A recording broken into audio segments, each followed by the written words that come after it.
नमस्कार दोस्तों, आपका हमारे YouTube चैनल में स्वागत है। आपका अपना मेडिकल दोस्त प्रमोद कुमार ऑफिशियल। अगर आप हमारे YouTube चैनल में पहली बार आए हैं तो चैनल को सब्सक्राइब कर लें, जिससे आपको ऐसी नई नई वीडियो मिलती रहे। चलिए वीडियो शुरू करते हैं। आज हम आप लोगों को बताएंगे वाइटकप डीएक्स सिरप के बारे में। डेक्स्ट्रोमेथर्फेन हाइड्रोब्रोमाइड, फिनाइल्फ्रीन हाइड्रोक्लोराइड, क्लोरफेनेरमाइन माइलिएट। यूजुअली हर मेडिकल स्टोर में मिल जाएगा। अगर हम इसकी एमआरपी की बात करें 85 रुपीज़।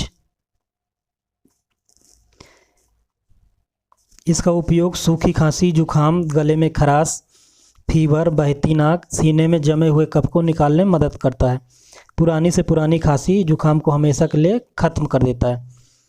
अगर हम इसकी साइड इफ़ेक्ट की बात करें, सुस्ती, वोमिटिंग, थकान, कमजोरी, चक्कर आना, पसीना आना। अगर हम इसकी कंपोजिशन की बात करें, dextromethorphan hydrobromide 10 mg, phenylephrine hydrochloride 5 mg, chlorpheniramine maleate 2 mg।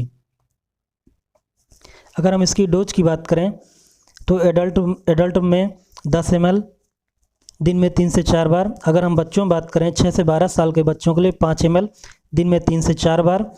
अगर हम 2 से 6 साल के बच्चों के लिए बात करें तो 2.5 ml दिन में 3 से 4 बार। अगर हम इसकी कंपनी की बात करें तो ये वेटरन फार्मा कंपनी का है। दोस्तों, अगर ये आप बिना डॉक्टर के प्रिस्क्रिप्शन के यूज ना करें। दोस्तों, अगर आपको ये वीडियो पसंद आया हो तो लाइक कमेंट ज़रूर करें। धन्यवाद।